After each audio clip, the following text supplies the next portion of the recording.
ನಾಳೆ ಡಿಸೆಂಬರ್ 30 ಸೋಮವಾರ. ಚಂದ್ರನು ಧನುರಾಶಿಯಲ್ಲಿ ಚಲಿಸಲಿದ್ದಾನೆ. ನಾಳೆ ಅನೇಕ ಶುಭ ಸಂಯೋಜನೆಗಳು ರೂಪುಗೊಳ್ಳುತ್ತದೆ.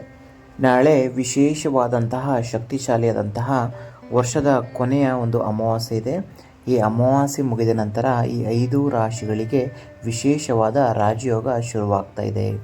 ಈ ರಾಶಿಗಳ ಜೊತೆಗೆ ಕೆಲವು ಜ್ಯೋತಿಷ್ಯ ಪರಿಹಾರಗಳನ್ನು ಸಹ ಈ ವಿಡಿಯೋದಲ್ಲಿ ನಾವು ವಿವರಿಸಿದ್ದೇವೆ. ಈ ಪರಿಹಾರಗಳನ್ನು ಮಾಡುವುದರಿಂದ ಜಾತಕದಲ್ಲಿ ಚಂದ್ರ ದೇವನ ಸ್ಥಾನವು ಬಲಗೊಳ್ಳುತ್ತದೆ ಮತ್ತು ಶಿವನ ಕೃಪೆಗೆ ಪಾತ್ರರಾಗ್ತಾರೆ. ಡಿಸೆಂಬರ್ 30 ದಿನ ಯಾವ ರಾಶಿಗಳಿಗೆ ಅದೃಷ್ಟ ಒಲಿಯುತ್ತೆ ಎಂಬುದನ್ನು ಈ ವಿಡಿಯೋದಲ್ಲಿ ನಾವು ಸಂಪೂರ್ಣವಾಗಿ ತಿಳಿಸ್ಕೊಡ್ತೇವೆ. ಈ ವಿಡಿಯೋನ ನೀವು ಸ್ಕಿಪ್ ಮಾಡದೆ ಕೊನೆವರೆಗೂ ಪೂರ್ತಿಯಾಗಿ ನೋಡಿ. ಅದಕ್ಕಿಂತ ಮುಂಚೆ ನಿಮಗೆ ಶನಿದೇವರ ಭಕ್ತರಾಗಿದ್ದರೆ ಈ ವಿಡಿಯೋಗೆ ಒಂದು ಲೈಕ್ ಮಾಡಿ. ಹಾಗೆ ನೀವಿನ್ನೂ ನಮ್ಮ ಚಾನಲ್ಗೆ ಸಬ್ಸ್ಕ್ರೈಬ್ ಮಾಡ್ಕೊಂಡಿಲ್ಲ ಅಂದರೆ ಈಗಲೇ ಫ್ರೀಯಾಗಿ ಸಬ್ಸ್ಕ್ರೈಬ್ ಮಾಡಿಕೊಂಡು ಪಕ್ಕದಲ್ಲಿ ಬರೋ ಬೆಲ್ಲೈಕನ್ ಕೂಡ ತಪ್ಪದೇ ಕ್ಲಿಕ್ ಮಾಡ್ಕೊಳ್ಳಿ. ಸ್ನೇಹಿತರೆ, ನಿಮ್ಮ ಜೀವನದಲ್ಲಿ ಯಾವುದೇ ರೀತಿಯ ಸಮಸ್ಯೆಗಳಿದ್ರೂ ಕೂಡ ಡಿಸ್ಪ್ಲೇ ಆಗ್ತಾಯಿದೆ ಗುರುಗಳ ನಂಬರು. ಆ ಗುರುಗಳ ನಂಬರ್ಗೆ ಈಗಲೇ ಕರೆ ಮಾಡಿ ಶಾಶ್ವತವಾದಂತಹ ಪರಿಹಾರವನ್ನು ಮಾಡಿಸಿಕೊಳ್ಳಿ. ಮಿಥುನ ರಾಶಿಗೆ ಸೇರಿದ ಜನರಿಗೆ ನಾಳೆ ಸೋಮವತಿ ಅಮಾವಾಸ್ಯೆ ದಿನ ಬಹಳ ಶುಭವಾಗಿರ್ತದೆ. ಮಿಥುನ ರಾಶಿಗೆ ಸೇರಿದ ಜನರು ನಾಳೆ ತಮ್ಮ ಎಲ್ಲ ಕೆಲಸಗಳನ್ನು ಶೀಘ್ರದಲ್ಲಿ ಪೂರ್ಣಗೊಳಿಸಲು ಇಷ್ಟಪಡ್ತಾರೆ ಮತ್ತು ಯಾವುದೇ ಕೆಲಸ ಮಾಡಿದರೂ ನಿಮಗೆ ಸುಸ್ತಾಗುವುದಿಲ್ಲ ಹಾಗೂ ನಿಮ್ಮ ಗುರಿಯನ್ನು ತಲುಪುವಲ್ಲಿ ಯಶಸ್ವಿಯಾಗ್ತೀರಾ. ಸೋಮವತಿ ಅಮಾವಾಸ್ಯೆ ದಿನ ಮನೆಯಲ್ಲಿ ಧಾರ್ಮಿಕ ವಾತಾವರಣವಿರ್ತದೆ. ಪೂಜೆ ಮತ್ತು ದಾನ ಧರ್ಮ ಕೆಲಸಗಳಲ್ಲಿ ನೀವು ಭಾಗವಹಿಸ್ತೀರಾ.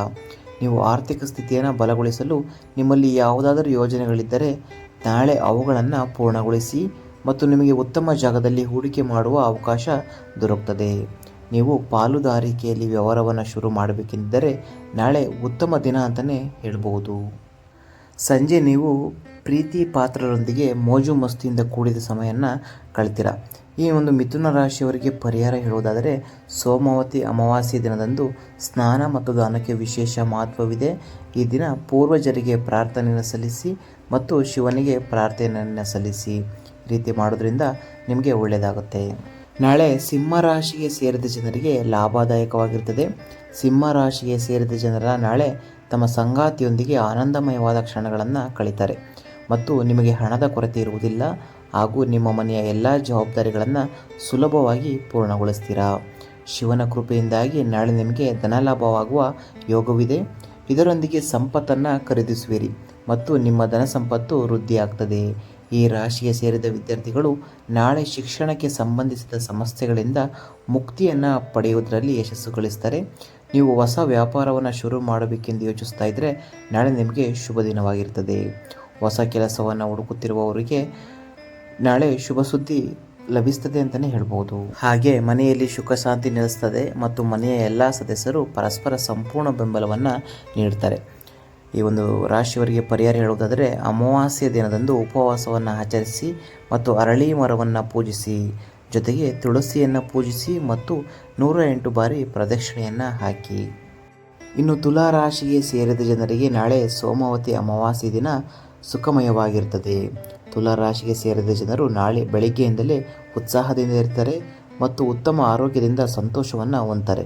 ನಾಳೆ ಶಿವನ ಕೃಪೆಯಿಂದಾಗಿ ನಿಮಗೆ ಹೆಚ್ಚಿನ ಧನಲಾಭವಾಗ್ತದೆ ಹಾಗೂ ನೀವು ಹಣವನ್ನು ಉಳಿತಾಯ ಮಾಡುವುದರಲ್ಲಿ ಯಶಸ್ಸು ಗಳಿಸ್ತೀರಾ.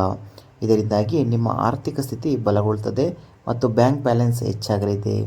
ನೀವು ಸ್ವಂತ ವ್ಯಾಪಾರವನ್ನು ಮಾಡ್ತಾ ಇದ್ದರೆ ನಾಳೆ ನಿಮ್ಮ ಪ್ರತಿಭೆಯಿಂದಾಗಿ ನಿಮಗೆ ಹೆಚ್ಚಿನ ಲಾಭವಾಗುವ ಯೋಗವಿದೆ. ನಿಮ್ಮ ಸಂಗಾತಿಯೊಂದಿಗೆ ಯಾವುದಾದರೂ ವಿಷಯಕ್ಕೆ ಜಗಳ ಅಥವಾ ಮನಸ್ತಾಪವಿದ್ದರೆ ಅದೆಲ್ಲವೂ ನಾಳೆ ದೂರವಾಗ್ತದೆ ಮತ್ತು ನಿಮ್ಮ ಸಂಬಂಧ ಬಲಗೊಳ್ಳಲಿದೆ ಅಂತಲೇ ಹೇಳ್ಬೋದು. ಕೆಲಸದ ಸ್ಥಳದಲ್ಲಿ ನಾಳೆ ನಿಮ್ಮ ಸಲಹೆಯನ್ನು ಎಲ್ಲರೂ ಸ್ವಾಗತಿಸ್ತಾರೆ. ಇದರಿಂದಾಗಿ ನಿಮಗೆ ಸಂತೋಷ ಲಭಿಸ್ತದೆ. ಸಂಜೆ ನೀವು ಧಾರ್ಮಿಕ ಸ್ಥಳದಲ್ಲಿ ಸಮಯ ಕಳೆಯಲು ಇಷ್ಟಪಡ್ತೀರಾ. ಈ ಒಂದು ರಾಶಿಯವರಿಗೆ ಪರಿಹಾರ ಹೇಳುವುದಾದರೆ ನಾಳೆ ಅಮಾವಾಸ್ಯೆ ದಿನದಂದು ಪವಿತ್ರ ನದಿಗಳಲ್ಲಿ ಸ್ನಾನ ಮಾಡಿ ಮತ್ತು ಪೂರ್ವಜರ ಹೆಸರಲ್ಲಿ ತರ್ಪಣವನ್ನು ಅರ್ಪಿಸಿ. ಇದರೊಂದಿಗೆ ಬಡವರು ಮತ್ತು ಅಗತ್ಯವಿರುವವರಿಗೆ ಅವರ ಸಾಮರ್ಥ್ಯಕ್ಕೆ ಅನುಗುಣವಾಗಿ ದಾನವನ್ನು ಮಾಡಿ. ನಾಳೆ ಒಂದು ಅಮಾವಾಸ್ಯೆ ದಿನ ವೃಶ್ಚಿಕ ರಾಶಿಗೆ ಸೇರಿದ ಜನರಿಗೆ ಅನುಕೂಲಕರವಾಗಿರ್ತದೆ. ವೃಶ್ಚಿಕ ರಾಶಿಗೆ ಸೇರಿದ ಜನರು ಬೆಳಿಗ್ಗೆಯಿಂದಲೇ ತಮ್ಮ ಅಪೂರ್ಣ ಕೆಲಸಗಳನ್ನು ಪೂರ್ಣಗೊಳಿಸ್ತಾರೆ ಮತ್ತು ನಿಮ್ಮ ಸರ್ಕಾರಿ ಅಥವಾ ಬೇರೆ ಯಾವುದೇ ಕೆಲಸಗಳು ಅಪೂರ್ಣಗೊಂಡಿತ್ತು ಅವುಗಳೆಲ್ಲವೂ ನಾಳೆ ಪೂರ್ಣಗೊಳ್ಳುವ ಸಂಭವವಿದೆ. ಈ ರಾಶಿಗೆ ಸೇರಿದ ವಿದ್ಯಾರ್ಥಿಗಳು ಉನ್ನತ ಶಿಕ್ಷಣಕ್ಕಾಗಿ ವಿದೇಶಕ್ಕೆ ಹೋಗಲು ಇಷ್ಟಪಡ್ತಾ ಇದ್ದರೆ ನಿಮ್ಮ ಆಸೆ ನಾಳೆ ಈಡೇರ್ತದೆ. ಈ ರಾಶಿಗೆ ಸೇರಿದ ಜನರು ಹೊಸ ಕೆಲಸವನ್ನು ಹುಡುಕ್ತಾ ಇದ್ದರೆ ನಾಳೆ ನಿಮ್ಮ ಆಸೆಗಳು ಈಡೇರ್ತದೆ ಮತ್ತು ನಿಮಗೆ ಹಳೆಯ ಹೂಡಿಕೆಯಿಂದ ಉತ್ತಮ ಲಾಭ ದೊರಕುತ್ತದೆ.